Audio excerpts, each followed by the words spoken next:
Primeiramente, boa noite a todo mundo. Para quem não me conhece, eu sou o André Sá, sou um dos coordenadores de fisioterapia da Clínica CREB. Eu queria agradecer ao Maurício, que é um prazer estar aqui nessa PEC, né, nesse programa de educação continuada. Agradeço pela parceria de sempre, Maurício. Não sei se a gente já se viu, a gente não se conhece pessoalmente, mas em outras PECs a gente já se falou. Muito obrigado também ao Dr. Rodrigo Kais, médico aqui do CREB.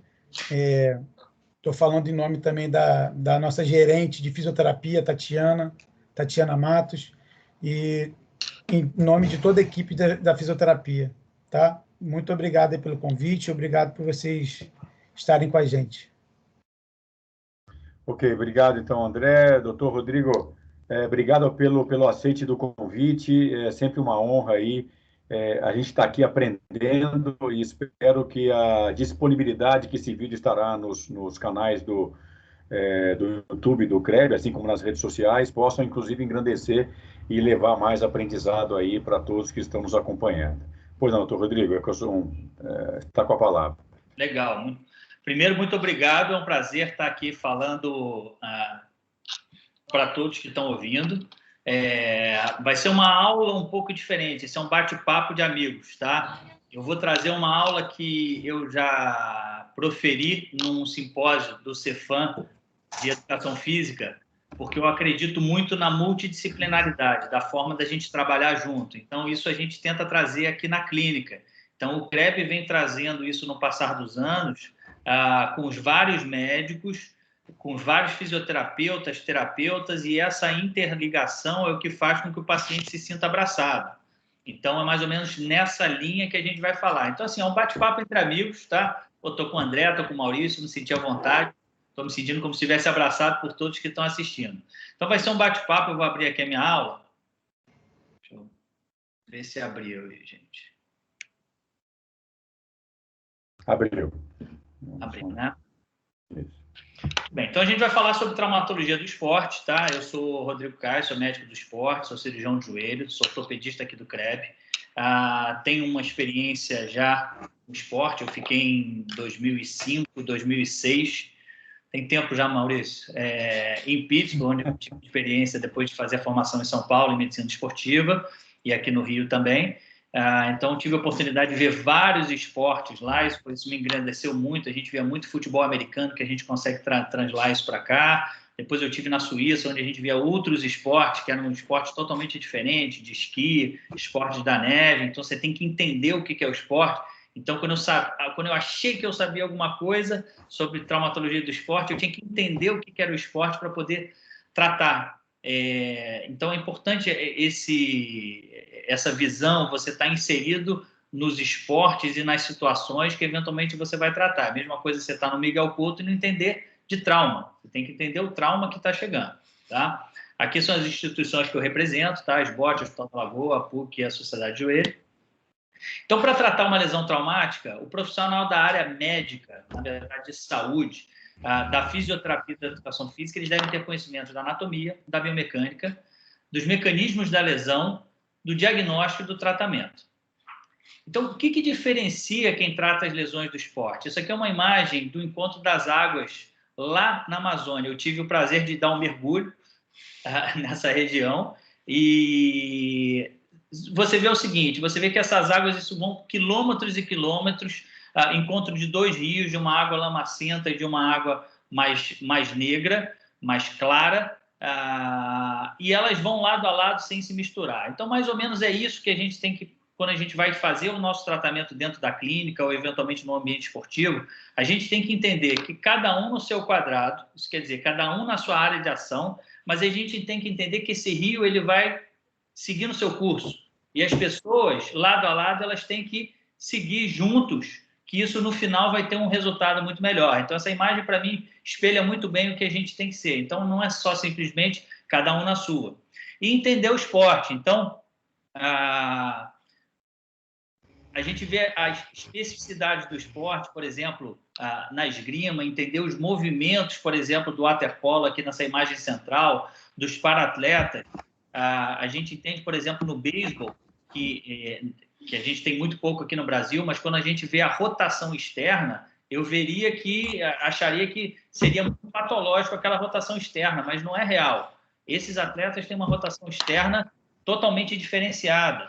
Esses atletas do rugby, as trocas de direção, o tênis, a sobrecarga que tem sobre o cotovelo, das incidências do tênis elbow e das lesões, tanto no saibro quanto no solo firme. Então, é importante a gente entender o esporte para a gente poder depois estabelecer o tipo de tratamento e o diálogo que a gente vai ter que ter. Outra coisa que é importante é a gente entender quais são os esportes que lesionam mais e por que eles lesionam. Então, isso aqui é um chart do número de lesões. Você vê que na NFL, que é a Liga Americana, você tem um número de lesões absurdo, muito maior do que o basquete, o beisebol. A gente acharia que o beisebol é um esporte muito simples, mas ele lesiona muito parecido até com um hóquei no gelo, tá? Eu tenho até uma história interessante no hóquei do gelo que eu fui assistir na Suíça. Entrei dentro do ringue e aí ele falou, pô, Caio, esse aqui é o dentista que vai nos acompanhar. Eu falei, pô, que legal. Então, esse dentista, ele é aficionado pelo esporte? Não, ele é necessário talvez mais do que você. E batata, porque no jogo tiveram 2 caras que perderam os 2 dentes e eles fizeram a colocação sem a utilização de soro fisiológico, que altera a permanência do dente.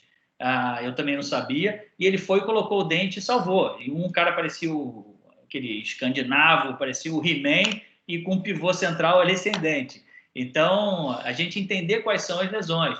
E no futebol, apesar de ter um índice relativamente alto, eles são lesões mais repetidas. A gente vê uma incidência muito alta de lesões musculares, uma incidência muito alta de lesões no joelho, mas na NFL são lesões muito diferentes. Então é importante a gente saber que lesão é específica de cada esporte. Acho que saiu, não? Não voltou. Da mesma forma que a gente tem que entender também o esporte e o ambiente, a gente tem que conhecer o atleta. Então, quando a gente está inserido num grupo que a gente está tratando, e quando eu falo da gente conhecer o atleta, eu faço sempre essa virada para o nosso paciente do consultório, nosso paciente da clínica. A gente tem que conhecer esse paciente. É importante que ele volte no dia seguinte e seja identificado pelo fisioterapeuta, saber exatamente qual é a linha, ele entender o que aconteceu, porque começar o tratamento sempre do zero é muito complicado. Então, por exemplo, aqui à esquerda a gente tem o Naubert, multicampeão de voleibol. Ele teve um caso, se eu não me engano, foi a Olimpíada de 2004, tá? Faltando 5 meses para a Olimpíada de 2004, ele fez uma lesão importante no manguito rotador e eu acho que qualquer um dos cirurgiões que tem um pouquinho de bom senso, a gente acharia que não seria o suficiente para ele voltar naquele nível, porque teria convocação, tudo. Mas a gente está falando de caras que são outliers. Isso tudo foi conversado sobre o risco de relesão, da gente acelerar um processo de fisioterapia, e ele é um atleta diferenciado, ele entendeu os riscos e os benefícios de se fazer uma fisioterapia. O fisioterapeuta a equipe de fisioterapia conseguiu fazer com que ele voltasse, já fosse convocado, e com 5 meses de pré-operatório ele teve o ouro olímpico. Tá? O outro caso emblemático foi do Baggio, se não me engano foi na Copa já para 94, ele operou o joelho, fez uma reconstrução do LCA. A gente sabe que a gente já falou na outra PEC que o tempo de reabilitação no mínimo 6 meses, tá? Para a gente passar por todas aquelas etapas. Hoje a gente espera uma reabilitação mais segura em torno de 9 meses, e ele voltou entre 3 e 4 meses. Ele fez uma reconstrução com o tendão patelar, que é um pouquinho mais rápido, mas mesmo assim ele entendeu que ele poderia ter uma lesão precoce. Tá? Então isso foi tudo combinado, entre treinador, entre jogador, entre equipe técnica, entre profissional de educação física e fisioterapeuta. Ele jogou bem, fez uma ótima Copa do Mundo, graças a Deus ele isolou aquela bola, para nossa sorte, né? Então, provavelmente o fisioterapeuta tinha alguma ascendência brasileira, mas foi um resultado realmente surpreendente. Diego Hipólito também, multicampeão, várias lesões e sempre trabalhando em cima das recuperações. E aí vale na minha experiência de vários atletas, os atletas que me chamam a atenção pela resiliência, pela capacidade de resistir à dor, que isso pode ser uma coisa ruim, porque a gente perde aquele alerta, né? É importante para a gente, e nos limites. O fisioterapeuta, na hora que está reabilitando, ele trabalha muito nos limites do paciente. Não, vai até a tua dor, me fala, passa um pouquinho. E o atleta de balé, né, as bailarinas e os atletas de ginástica olímpica, talvez por desde criança modelarem o seu corpo nesse sentido, em termos do aumento da dor, trabalharem sempre com esse limite de dor, é muito complicado. Mas esses caras se lesionam bastante por lesões de sobrecarga e vão muito bem quando a gente os trata, mas a gente tem que ter um pouquinho de alerta e de saber que eles são diferentes em termos do limiar de dor. E aqui é uma foto da nossa Geisa Coutinho, que é uma corredora que se cuidava. Eu tive o prazer de trabalhar com ela no atletismo. Essa é uma atleta que tinha 40 anos, competindo, era sempre a primeira a chegar para fazer todos os trabalhos de prevenção. Então, enquanto estava todo mundo conversando, ela estava fazendo todos os trabalhos de prevenção, alongamento, flexibilidade, ela era a primeira a chegar e a última a sair. E não por isso ela foi longeva no esporte. Então, existe uma diferença entre o cara que é um jogador e um cara que é um atleta, tá? Existe também na clínica uma diferença daquele que ele está imbuído em ficar bom e o cara que não está imbuído em ficar bom. Isso também é diferente. Um cara que rompe, por exemplo, o cruzado e depois ele fica tentando, ele faz todo diferente que você faz, que a gente chama de knee abusers, que ficam abusando do joelho. Esses caras, eles fogem um pouquinho o controle. Então, a gente tem que... nem tudo é responsabilidade nossa, nem do médico, nem do fisioterapeuta. A gente tem que entender os nossos limites e a gente tem que tentar achar e ver quem são os atletas. Aqui é uma foto do Seedorf, que eu tive um prazer de trabalhar. Você vê que na aterrissagem, ele não faz... É impressionante, essa é uma avaliação de valgo dinâmico. Ele tinha uma aterrissagem perfeita, ele tinha todas as valências nos testes genéticos, mas ele se cuidava muito. Então, essa é a diferença do jogador e do atleta. Então, quando a gente fala de equipe multi e interdisciplinar, não é simplesmente ter vários especialistas. Esse aqui foi um congresso de futebol, tá? Que eu tive o prazer de estar com médicos mais velhos do que eu, que tiveram a humildade de dividir os conhecimentos. E é isso que a gente tem que fazer. Então, a gente tem que estar sempre discutindo e conversando. E essa pizza que está aqui ao lado, que eu acho muito bacana, quando eu comecei no futebol, obviamente a gente tem que ter a hierarquia e cada um responder pelas suas responsabilidades. Mas quando a gente fala em resultado de paciente, a gente vê essa pizza, no meu entendimento, todos têm a mesma função, tá? Porque sem uma peça, o conjunto não vai funcionar. Então, a gente tem que conversar e aí sim a interdisciplinaridade de um grupo que faz um resultado muito bom no final. E a gente está sempre em busca do melhor tratamento, não tenha dúvida. Então, a gente estuda exatamente para isso. Então, quando a gente está no consultório, a primeira coisa que vem assim, Cais, eu queria o tratamento mais atual para esse problema que eu tenho. Eu quero uma máquina de fisioterapia mais que saiu em fevereiro de 2021. Tá? Do mês passado eu quero essa máquina porque ela é a melhor. Mas será que isso é necessariamente o melhor? Tá? E eu acredito que não. Tá? Eu acredito que não. Eu acho que a gente vai... A medicina e a saúde, ela é muito... Os conceitos, eles são muito cíclicos. A verdade de que era 30 anos atrás, eventualmente elas se tornam mentiras e depois elas voltam... A gente volta a estudar numa ótica diferente, a gente dá mais tempo para os resultados. Então, a parte humana ela é mais fundamental, a observação ela é muito importante, não necessariamente a tecnologia. A gente tem que saber empregar essa tecnologia, mas não necessariamente o que é mais novo é o melhor. Então, os principais problemas no esporte, a gente vai falar en passant, mas só para lembrar, as fraturas, tá? Quando o osso quebra, as concussões, que são as batidas na cabeça, luxações e entorses, lembrando que a luxação é a saída permanente de uma articulação do seu lugar, e o entorse é quando ela sai e volta. E os entorses, elas estão relacionadas às lesões capsulares e ligamentares, e não necessariamente elas são menos graves, às vezes elas são muito mais graves do que as próprias fraturas.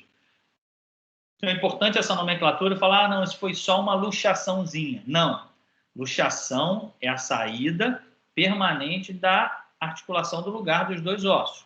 Isso é uma urgência ortopédica. Quando o ombro sai do lugar, quando o cotovelo sai do lugar, isso tem que ser reduzido ou no local, ou eventualmente sob sedação, sob anestesia no centro cirúrgico ou no hospital. Isso é uma urgência. Então, pelo amor de Deus, luxaçãozinha não existe. As lesões ligamentares, meniscais e de cartilagem e as lesões musculares. Em relação às fraturas, a gente tem alguns conceitos sobre o alinhamento. Então, em geral, as fraturas diafisárias, a gente tem que tentar manter aquele osso mais longilíneo o mais alinhado possível. Cada tipo de fratura e local, você tem uma permissividade diferenciada. As fraturas articulares, elas são diferentes. Normalmente, elas precisam de uma redução anatômica. Isso quer dizer, é como se você tivesse uma superfície ali passando uma bolinha. Se você tiver um degrau ali, aquilo vai fazer ou uma artrose, ou se aquele degrau tiver, se as duas estruturas estiverem abertas, aquilo vai causar uma instabilidade. E o que se fazia antigamente? Vamos fazer o seguinte, você tem uma fratura, eu vou botar um gesso em você, daqui a 2 meses você volta comigo, daqui a 3 meses você volta comigo. E aí, o que acontecia? A musculatura ficava absolutamente atrofiada e a função era muito ruim. Então, qual é o conceito atual das fraturas? É tentar fixar da melhor forma possível para que haja uma mobilidade precoce, principalmente na redução das superfícies articulares. Então, isso aqui é um caso à esquerda, que a gente fez até uma avaliação com uma tecnologia 3D, onde eu já vi qual era a melhor placa para utilização na fratura. Está com som? Deixa eu tirar o som. Deixa eu tentar tirar o som. Está com som no fundo. Pouquinho, mas tudo bem, tem problema, dá para... Tá. E aí, esse paciente ainda está com os pontos, tá? Esse é um jogador de futebol profissional, fez uma fratura do maléolo, e a gente já começou a mobilidade precoce já com menos de... Na primeira semana ele já estava mobilizando, porque a fixação ela foi rígida. Então, isso é um conceito importante da mobilidade articular nas fraturas. Então, evitar a atrofia, tá? Um retorno precoce.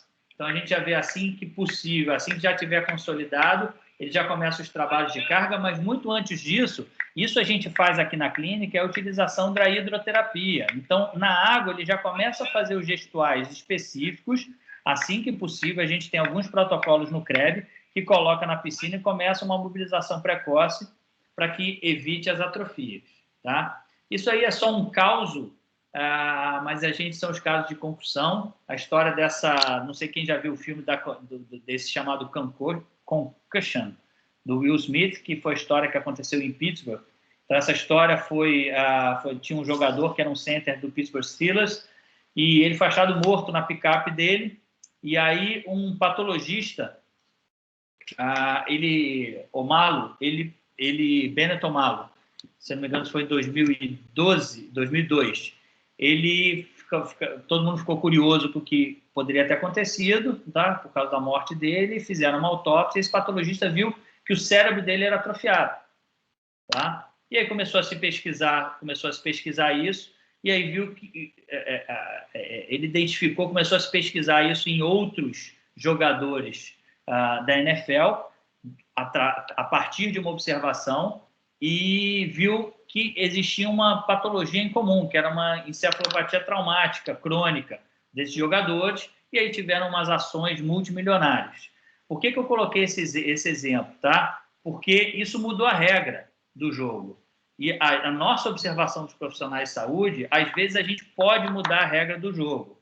Então, o fisioterapeuta, por exemplo, numa reabilitação de um pós-cirúrgico, é muito importante que ele dê um feedback para o médico. Como as coisas, ele tem que entender o acontecimento normal, mas quando alguma coisa sai do normal, ele tem que trazer isso para o médico de volta, porque isso pode mudar a regra. Tá? Então, isso é uma imagem do Minotauro dando um armlock. Antigamente, no MMA, não tinha essa coisa da batida, era uma luta livre. E aí, via-se que tinham várias lesões e hoje o árbitro entra para poder impedir o jogo. O futebol também modificou a sua regra. Então, hoje tem movimentos mais seguros, com cartão vermelho para carrinho por trás. Quando você tem uma batida na cabeça com risco de concussão, o médico já pode entrar de imediato sem autorização do juiz. Então, essa mudança de regra, ela é muito contínua e ela é dinâmica. E eu acho que é assim que a gente tem que trabalhar, médico e fisioterapeuta também dentro da clínica.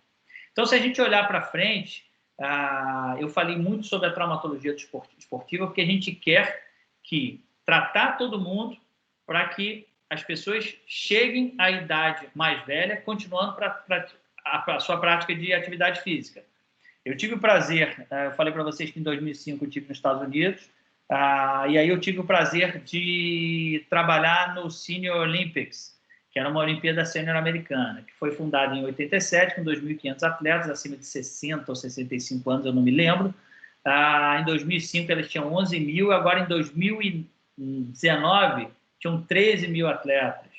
Tá? Então, assim, se eu não me engano, 2020 tinha uma perspectiva para 2021 de quase 20 mil atletas. Então, o que está acontecendo? A gente está tratando melhor as nossas pessoas e a gente está fazendo com que os nossos atletas, sejam recreacionais ou profissionais, que eles consigam fazer atividade física por mais tempo. Então, a gente quer, dentro do trauma esportivo, um tratamento eficiente. A gente tem que pensar o retorno ao esporte de forma, sempre que possível, mais rápido possível, mas lembrando sempre de forma segura. A gente tem que pensar em minimizar as sequelas e dar longevidade às pessoas muito mais do que os atletas, né? Pensar que as pessoas, que o atleta é um indivíduo, mas a gente tem que fazer de tudo para dar longevidade ao esporte. Como eu falei para vocês, a gente tem que ter muito cuidado com as verdades absolutas, tá? Porque as verdades, todas as pessoas que batem muito nessa tecla de que isso é a verdade absoluta, eventualmente elas caem do cavalo, porque os conceitos eles vão mudando. Então a gente tem que tomar muito cuidado com isso. Isso eu mordi a língua, dessa questão das verdades absolutas. Quem não lembra dessa cena do Fenômeno, nessa troca de direção, ele era muito forte, tinha muita potência no quadríceps, tá? E ele fez uma ruptura do tendão patelar. Tá? Um atleta com muita explosão, fez uma lesão extensa, e muitos acreditavam que ele não voltaria a jogar na mesma performance. Tá? Talvez se eu tivesse que apostar, eu não sei se eu botaria todas as minhas fichas no retorno dele, mas ele fez um trabalho muito interessante de tudo aquilo que a gente falou, fez uma fisioterapia bem intensa e ele voltou. Então, muito cuidado com as verdades absolutas, porque eu escutei isso como uma verdade que ele jamais voltaria e o esporte vai mostrando para a gente que isso não existe. Então, como conceito, nos tratamentos, o que vem mudando com o passar dos anos? Tá? A gente já tinha falado sobre um conceito, por exemplo, nos traumas de joelho, da gente estabilizar a articulação, então isso é muito importante. Antigamente, achava-se que não precisava, dependendo da demanda do paciente, não precisavam de cirurgias para poder estabilizar tanto, não precisava investir tanto em algumas fisioterapias por eles não serem, às vezes, atletas de ponta e, eventualmente, pararem o esporte. E a gente tem que estabilizar a articulação, porque essa articulação ela vai gastar. A gente tem que pensar que em todas as juntas a gente tem cartilagem, que é esse tecido branquinho. E a cartilagem ela vai gastar com o passar do tempo. A gente parte da premissa que a cartilagem ela não se regenera, tá? A gente já tem conceitos um pouco diferentes, mas ela vai gastando com o passar do tempo, esse conceito da rolagem articular. Então, quanto mais corretamente essa articulação correr, então a gente está vendo a patela correndo sobre a tróclea, tá? Numa visão da patela correndo numa visão axial e depois aqui no plano sagital, as superfícies correndo de forma lisa. Quando ela para de correr da forma lisa, ela começa a desgastar como se fosse um pneu que não está alinhado e balanceado. E aí vão fazendo-se buracos. Então, aqui alguns exemplos da LCA, a gente já tinha falado antes a respeito disso, mas é sempre uma apreensão, tá? Então, quando se torce o joelho, a gente sabe que várias lesões podem acontecer ao mesmo tempo, então, normalmente é uma aterrissagem com trauma torcional. Eu não vou entrar muito aqui no padrão que a gente já falou, mas lembrar que esses padrões de instabilidade, eles têm que ser reduzidos. Nem toda lesão do LCA ela é cirúrgica, então a gente tem que ver o padrão da lesão. Algumas lesões a gente consegue tratar de forma conservadoramente, examinando, vendo todos os parâmetros. Hoje no CREB a gente tem alguns parâmetros em termos de qualidade de vida, em termos de queixa, em termos de dor, e a gente pode levar isso em consideração na hora da gente escolher o tratamento. Isso o fisioterapeuta vai dar muito para o médico em termos de informação para ele poder decidir qual é o melhor tipo de tratamento, seja do LCA, seja de qualquer outro. Então, a gente sabe que a gente faz uma cirurgia muito boa, tá? A gente vê o enxerto aqui esticadinho, mas mesmo a gente fazendo uma cirurgia perfeita, isso é uma pesquisa que a gente fez nos Estados Unidos, no serviço do Dr. Freddy Fu, Mário Ferretti, que é muito amigo do Maurício, foi liderado por um japonês chamado Zuki Morimoto. A gente usou esse Fujifilm, que ele é barossensível, e aí fez os movimentos no joelho com o robô após a reconstrução do ligamento e sem o ligamento. Tá? E a gente viu que, mesmo a gente fazendo uma cirurgia muito boa, a gente não dá um joelho normal para o paciente. Então, a gente tem que pensar realmente em trabalhos de prevenção e a gente tem que tentar dar a melhor reabilitação possível, porque mesmo a melhor cirurgia não dá um joelho perfeito. É importante que a gente consiga deixar o joelho muito funcional, fazer com que o atleta volte ao esporte, mas não necessariamente a gente consegue deixá-lo 100%. E aí a gente pensa mais uma vez em outra estrutura fundamental, que é o menisco. O menisco são essas duas orelhas que ficam sobre a tíbia. Antigamente achava-se que não tinha função nenhuma. Hoje a gente tem certeza de todas as funções dele, de amortecimento, estabilização, diminuição da pressão sobre a cartilagem. Nesse plano sagital, na imagem de baixo, a gente vê em bege o osso, em branco a cartilagem do fêmur em cima e a cartilagem da tíbia embaixo. E esse marronzinho em formato de meia gravata borboleta é o menisco. Então, você imagina, se a gente tira esse menisco, que é esse cálcio, a cartilagem vai começar a gastar. E é isso que a gente tem que pensar. Então, a gente vê aqui a cirurgia que se fazia era a menissectomia total, tirava-se o menisco inteiro e o joelho ficava desguarnecido. E aí, qual era a evolução? À esquerda, um raio-x de um joelho normal, você vê o espaço entre o fêmur e a tíbia. E aqui, um paciente que foi submetido a uma menissectomia, e aí o que acontece? O joelho desaba. E aí tem um estreitamento, depois um pinçamento articular, até o momento que fica osso no osso. A gente tenta sempre os protocolos conservadores, mas o final dele pode ser uma prótese de joelho. Dentro dos conceitos para tratar o menisco, isso é uma coisa muito importante para o fisioterapeuta. Quando o paciente chega para vocês, é importante saber qual tipo de cirurgia ele fez. Não, fiz só uma artroscopia. A artroscopia é um método. Eu penso rápido em 150 cirurgias que eu consigo fazer por vídeo, no joelho, fora as outras articulações. Então, é importante que o médico passe, que a gente entende. Isso é uma menissectomia parcial, a gente está tirando uma parte do menisco, é importante a gente deixar o máximo de menisco possível. Mas em lesões grandes e instáveis como essa, hoje a gente pode fazer um reparo meniscal. Então, você imagina, tirar essa parte toda, hoje a gente tenta suturar, essa é uma lesão na zona vermelha, que é uma lesão com alto índice de cicatrização, e o pós-operatório ele é totalmente diferente. Uma coisa é você tirar o menisco e começar a mobilizar a articulação. Você não precisa, você vai cicatrizar as estruturas, os seus portais, vai tirar o processo inflamatório, mas quando você sutura, você precisa de tempo para que essa lesão cicatrize. Então, o tempo e a abordagem do fisioterapeuta é totalmente diferente. Então, tem que entender, tem que ter um processo bem estabelecido, tem que ter um histórico. Isso é um paciente, um goleiro profissional que eu operei, tinha uma dor persistente de compartimento medial. Você vê que é uma lesão que eu vou com probe, que é esse ganchinho, eu aperto, essa lesão está instável, e eu fui embaixo,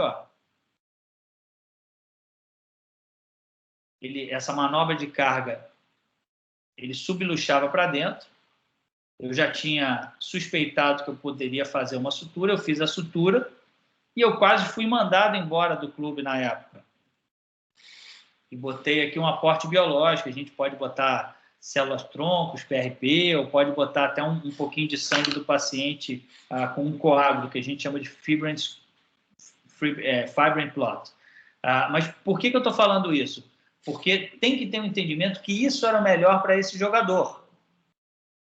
E eu quase fui mandado embora porque eles achavam que ele ia voltar em 21 dias. Eu falei, não, vou fazer uma cirurgia que ele vai voltar em 3 meses, porque ele vai suturar o menisco e ele vai precisar desse tempo de recuperação. E assim foi, ele voltou e, graças a Deus, ele está jogando até hoje. Tá? Isso deve ter 10 anos, ele ainda é goleiro e ele evoluiu muito bem. Em relação ao que acontece, isso aqui é um exemplo do Reinaldo. O Reinaldo era tido como, ia ser o grande sucessor do Pelé. Tinha uma média de gols altíssima e ele teve 37 partidas na seleção, mas ele teve várias cirurgias. Ele teve 5 cirurgias no joelho e ele abandonou o futebol aos 28 anos. Hoje a gente vê o Nenê, você vê alguns jogadores, o Zé Roberto, que jogou até 40 e lá, o próprio Sidorf. Então, hoje a gente não aceitaria isso de forma nenhuma. Então, ele jogava com dor, jogava infiltrando por causa das cirurgias e achava-se na época que a meningectomia era a cirurgia de eleição. Isso aconteceu também com o nosso craque aqui do Rio de Janeiro, acho que o maior craque que eu vi jogar, 2 pelo menos, que era o Zico, a maior artilheiro do Flamengo, ídolo da seleção, e ele também fez 3 cirurgias muito graves, com fisioterapia, os conceitos de fisioterapia eram muito diferentes. Hoje, com certeza, ele teria uma reabilitação muito mais fácil, e ele sempre jogou com dores. Então, talvez, se eles tivessem trabalhado num tempo maior de reabilitação, uma reabilitação melhor, e tivesse preservado o máximo possível do joelho do Zico, ele poderia ter jogado em alta performance por mais tempo. Então, a gente entende, quando a gente fala em esporte de alto rendimento, é diferente de ter uma vida ativa, uma vida saudável, de querer estar em boa forma ou praticar um esporte. Quando a gente passa desse limite, a gente começa a correr mais riscos. Então, quando termina uma prova, por exemplo, como essa, você vê que os atletas estão muito cansados, mas você imagina o seguinte, como é que estão as cartilagens e os músculos desses atletas? Eles precisam, com certeza, de repouso. A gente vê que um jogador de futebol ele tem um risco inerente, por exemplo, de lesão de cartilagem, com uma prevalência de 36% a 72%. Ele é 5 vezes maior do que a população normal. Então, essa troca toda de direção, ele pode machucar o joelho. Então, o retorno ao esporte, quando a gente faz a fisioterapia e vê, é importante a gente entender a lesão. Por quê? O retorno ao esporte ele é diferente do retorno à performance. Isso, às vezes, não depende da qualidade da reabilitação que está fazendo. Isso, às vezes, depende do tipo de lesão que o atleta tem. A gente não escolhe a lesão que o atleta vai ter. A gente pode dar o melhor tratamento para ele, mas é bastante difícil, algumas vezes. Então, em termos de degeneração da cartilagem, a gente tem que sempre prevenir com as lesões boas do menisco, as boas práticas de lesão de tratamento de lesão do cruzado anterior. Então, é importante a gente tentar prevenir. Isso depois a gente vai conversar um pouquinho com o Maurício e com o André, em termos do que a gente pode fazer para prevenir algumas lesões no esporte, enfim, em termos de força, em termos de protocolo. Óbvio, as cirurgias, nos casos que a gente não pode fazer, mas o mais interessante é tentar prevenir, suplementar essa cartilagem, ter esse ponto de reabilitação e, eventualmente, cirurgia quando for necessário. Então, isso é uma analogia de um médico lá do Sul, que é o Marchek, o Maurício deve ter conhecido, que foi um barato. Ele deu uma aula sem mostrar nenhuma imagem de joelho, mas ele fez uma analogia bem interessante, que era do gramado, como se fosse a nossa cartilagem. Então, ele questionou, quando o gramado está ruim, o que fazer? Tá óbvio que a gente quer um gramado verdinho desse da esquerda, mas quando ele está igual da direita, o que a gente faz? Então, se a gente pensar rápido, a gente não pisa, né? A gente dá um repouso para essa grama, a gente aduba e a gente molha. Então, esse é um conceito que a gente pode usar na cartilagem. Então, será que a gente tem um bom adubo para a cartilagem? Hoje tem vários produtos, colágenos, glucosaminoglicanas, então glucosamina com condroitina, independente das evidências científicas, a gente tem saponificável de soja, tem vários produtos que vão aparecendo com ácido hialurônico também, que melhoram a qualidade da cartilagem, a gente suplementando de forma oral. Tem algumas evidências científicas que melhoram, sim, a cartilagem. E aí a gente vai para o segundo conceito. Será que a gente tem como molhar essa cartilagem?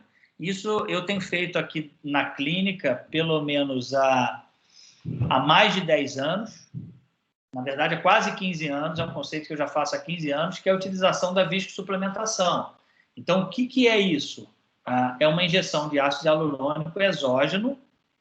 O ácido hialurônico é um produto que já existe no líquido sinovial normal, que ele confere a viscosidade e elasticidade. Então, a gente fala que é uma reposição viscoelástica do líquido sinovial que ajuda a nutrir a cartilagem, e aí você tem vários tipos de viscosuplementos, na literatura tem quase 100, e a gente tem as nossas opções, mas é importante saber disso. E a gente usa isso para os pacientes jovens que se machucam, a gente usa para os pacientes que já estão começando a ter um processo degenerativo, é importante a gente identificar isso, e para os pacientes que têm artrose, para a gente tentar postergar ou, eventualmente, evitar uma cirurgia. Óbvio que quando um gramado está absolutamente careca, e a gente tentou essas medidas terapêuticas, às vezes a gente pode recapear. Hoje a gente tem transplantes de cartilagem, então aqui nessa imagem à direita a gente vê essa imagem, isso aqui é o osso exposto, você vê a diferença do branquinho que tem a cartilagem.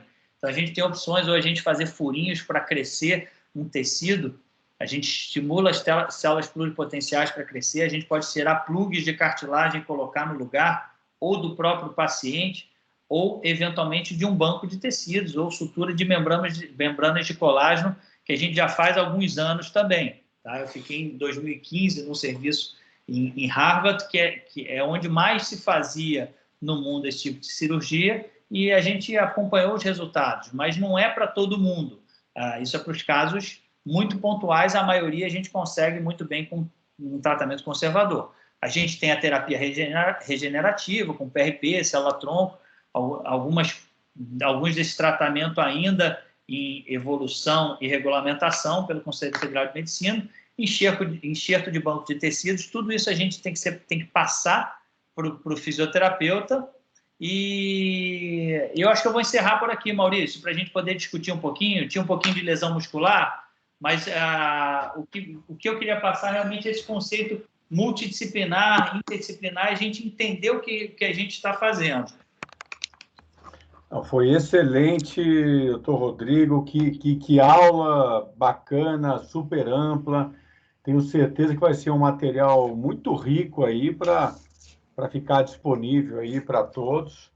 E entendendo que a ortopedia convencional, né, da ortopedia ligada ao esporte, ou mesmo a fisioterapia convencional, da fisioterapia do esporte, ela tem parâmetros muito diferenciados quando você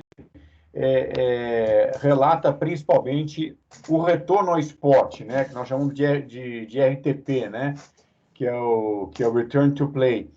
E a grande jogada é exatamente a gente tentar dar longevidade para esses atletas, ou até mesmo em virtude das pessoas estarem vivendo mais, né?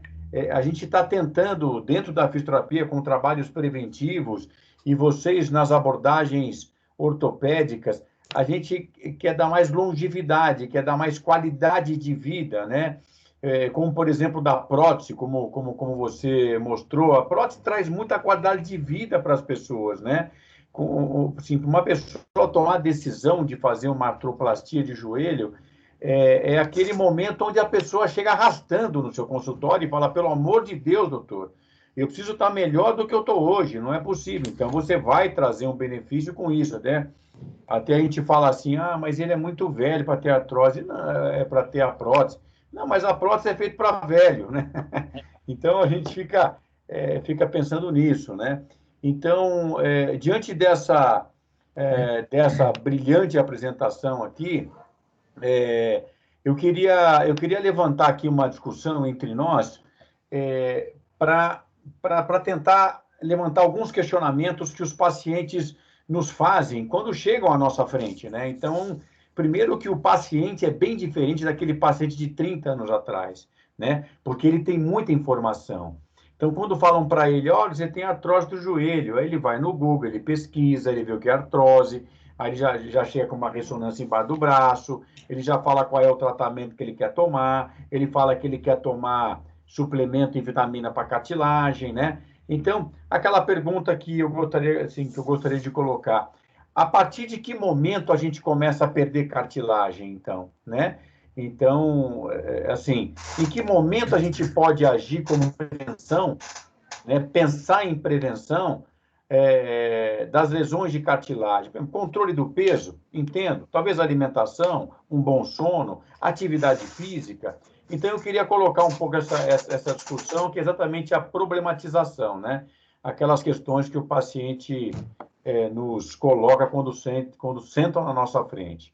Então, o que vocês acham? Gostaria que vocês falassem um pouco sobre essa questão da relação da cartilagem, em que momento, o que nós devemos fazer, como olhar para ela. Eu vou responder isso de uma dúvida que me surgiu, tá? Vários anos atrás, hoje existe um uso consensual e quase global sobre colágeno. Todo mundo quer usar colágeno para cartilagem. E quando o primeiro colágeno entrou no Brasil, me convidaram para falar sobre colágeno. E aí eu comecei a estudar na literatura, Maurício, tinha muito pouca coisa. E eu não consigo falar sobre nada que eu não acredito, eu não vou falar isso. Você não vai me ver falando dessa forma. E aí a gente começou a estudar e trazer literatura. E aí eu fui montando uma história na minha cabeça que eu acho que começou a fazer sentido já uns anos atrás e continua fazendo.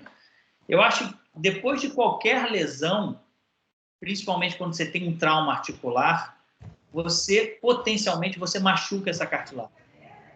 Esse é o momento que a gente tem que começar a pensar nessa lesão de cartilagem. Então, nos pacientes mais jovens, que às vezes, não, isso a gente esquece, o problema de cartilagem é um problema do paciente idoso, não é um problema do paciente jovem.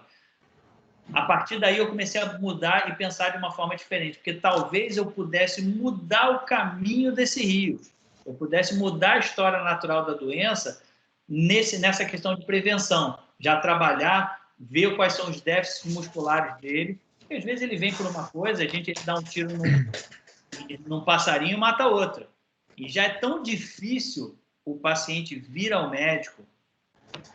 Isso não acontece de uma forma rotineira, ele não vem pelos meus belos olhos castanhos, ele vem por alguma razão de dor. Então, esse talvez seja um momento que a gente tem que aproveitar para dar saúde.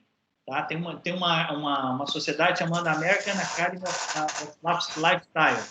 Então, é isso aí, é bem-estar, estilo é o healthy lifestyle. A gente tem que pensar em deixar essas pessoas com bem-estar. Então, eu aproveito no momento do trauma, respondendo a tua pergunta, os pacientes mais idosos, a gente tem que fazer esse trabalho todo, mas eu acho que no momento que eles vêm à clínica, tanto o médico quanto o fisioterapeuta, é importante a gente trabalhar esses conceitos. E por isso que eu penso que esses protocolos bem definidos, todos esses charts de tratamento e colocar na mesa quais são as opções de tratamento para ele, para a gente decidir junto, isso é muito importante. E existem alguns fatores também para esse desgaste articular que são importantes a gente frisar também, né? A sobrecarga, por exemplo, na articulação, se for um atleta de alto impacto, um atleta que dá muito salto, de vôlei, basquete, o sobrepeso influencia também, a gente já sabe um pouco sobre esse desgaste articular, né? Hoje em dia a gente sabe, o Rodrigo até levantou uma questão muito, muito legal, que não é só a reabilitação dos pacientes, mas a prevenção. Hoje em dia a gente está frisando muito na prevenção dessas lesões. Então, aqui no CREB a gente também tem alguns exames preventivos, como o isocinético, que é uma avaliação computadorizada muscular, né? E nesse exame a gente consegue ver alguns déficits musculares que podem sim vir a acarretar alguma lesão, algumas lesões articulares. Então a gente já consegue prevenir e reabilitar o paciente em cima disso. Então acho que essa equipe multidisciplinar que o Rodrigo vem falando aí, falou um pouco nessa aula, que por sinal, parabéns, Rodrigo, foi Foi maravilhosa a aula. Tem dado certo aqui com a gente também pela proximidade da equipe da Físio com os médicos, então a gente consegue ter essa reabilitação mais rápida e melhorar um pouco mais da qualidade de vida do paciente. André, te colocar dentro desses exames que a gente coloca, estão sendo feitos no CREB, isso está tornando o tratamento mais divertido. Não sei se vocês entendem dessa forma. Mas, assim, não, fica muito bom. Primeiro, a gente consegue dar números a gente tem dados objetivos. Quando colocaram o isocinético na clínica, falaram, não, mas pô, eles não são atletas. A gente não tem atleta aqui.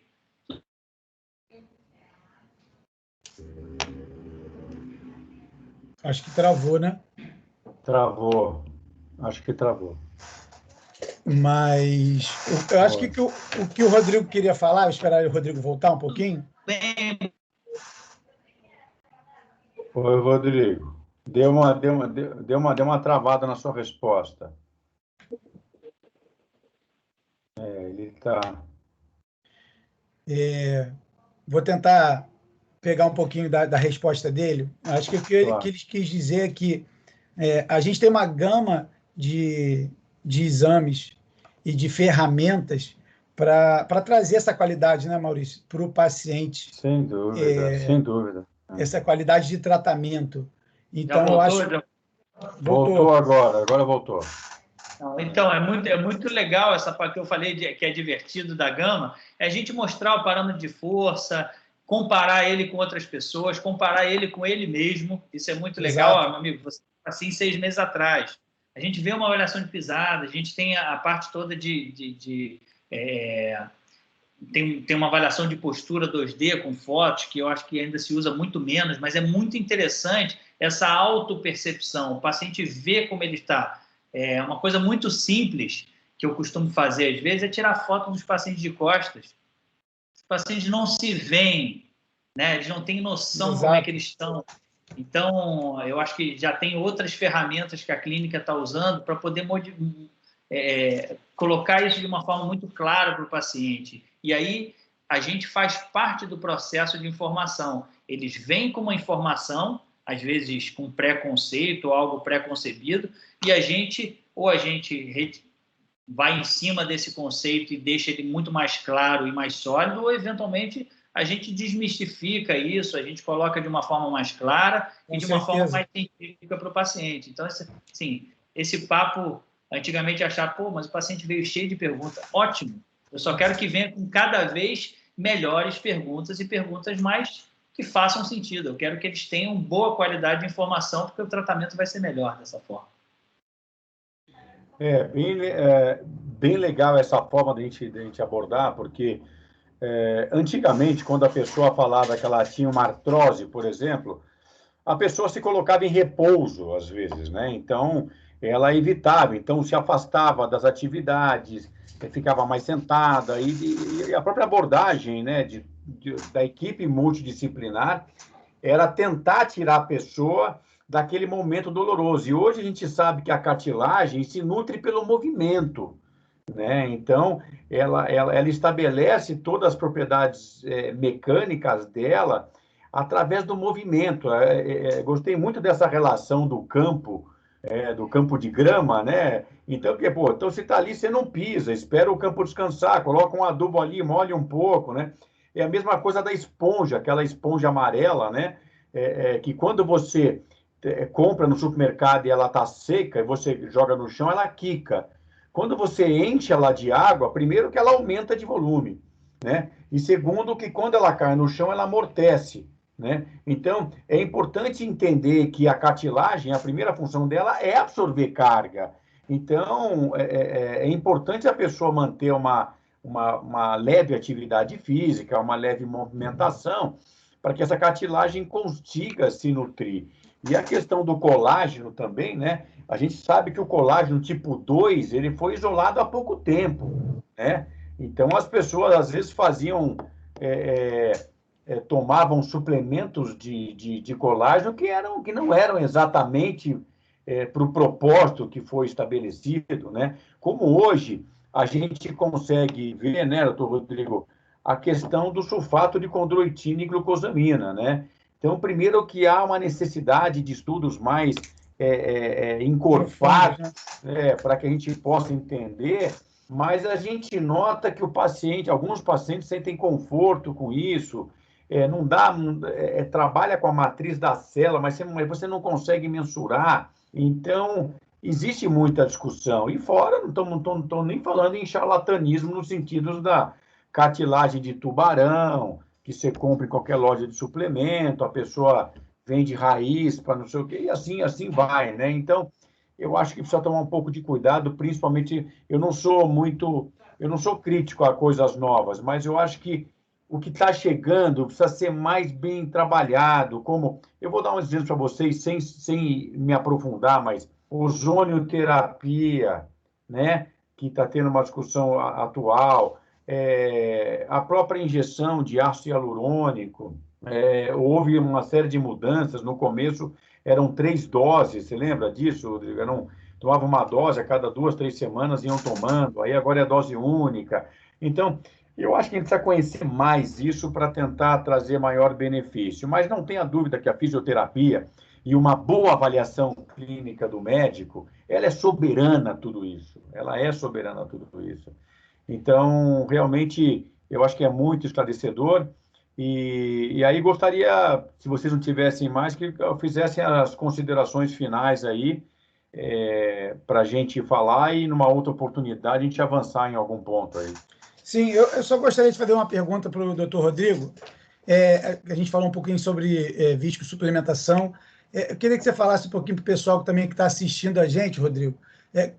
Quais são os candidatos, ou quem são os candidatos à possível aplicação dessa viscosuplementação? Bom, vamos lá.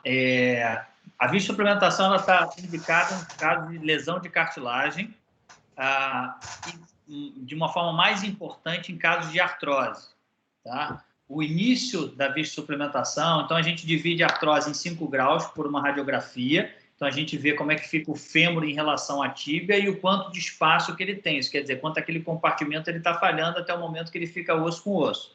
Então, de forma ideal é que seja uma artrose até o grau 3, onde não esteja osso com osso, esteja começando o pinçamento. Então, são artroses mais leves, mas existem estudos mostrando que mesmo nos casos mais graves, isso quer dizer, pacientes que teoricamente estão com osso e teriam indicação de uma prótese de joelho, a viscosuplementação ela pode ser utilizada e tem estudos mostrando que eles postergam a cirurgia ou eventualmente evitam, existem estudos mostrando que postergação até 2 anos, ou eventualmente mais. Mas o mais importante que isso é o seguinte: a viscosuplementação ele faz parte dessa árvore de possibilidades de tratamento. Então, na minha consideração final, eu faria o seguinte: dentro dos tratamentos de artrose, o que tem de evidência científica, existem vários tipos de tratamento. Artroscopia para limpeza, viscosuplementação, a utilização de todos esses suplementos orais. Mas existem 3 que têm maior evidência científica, que é a educação do paciente, a perda de peso, principalmente nos pacientes obesos, tá? A partir de obesidade grau 2. Exercícios aeróbicos de baixo impacto, isso a gente está pensando principalmente nos exercícios aquáticos. Tá? Então, a gente tem protocolos hoje dentro da clínica para utilizar a hidroterapia, e depois transpor isso para a hidroginástica. Então, perda de peso, exercícios aeróbicos de baixo impacto e mobilidade articular com fortalecimento, principalmente da parte anterior do quadríceps. Tá? Não concordo totalmente com que seja só esse grupamento, tem vários outros que merecem atenção, mas a gente entende que diminuindo a carga sobre a articulação, movimentando essa articulação sem impacto e fortalecendo, você vai ter, muito provavelmente, um resultado satisfatório. Tá? E aí você pode aliar todas as outras coisas. Então, se você não fizer isso, as coisas tendem a dar errado. Então, você tem que preparar o seu paciente para fazer isso. E aí você vai incrementando com as outras coisas e se no momento que não der mais, aí vai se sentar e provavelmente vai acabar na cadeira aqui comigo. Mas Mas eu acho que a grande maioria, e a gente trabalha para isso na clínica, porque eu acho que a gente está fazendo, independente de eu ser cirurgião, a gente está trabalhando para um benefício melhor dos pacientes e de sociedade, de custo social. Quanto menos gente estiver operando, muito melhor. Queria só fazer minhas considerações finais aqui, agradecer de novo ao Maurício pela parceria, é um prazer. Agradecer muito também ao Rodrigo, em nome de toda a equipe da Físio. Muito obrigado, foi uma aula que você deu aí para a gente, tá? Fico muito feliz de ter participado. Então, tá bom, gente. Queria agradecer aí.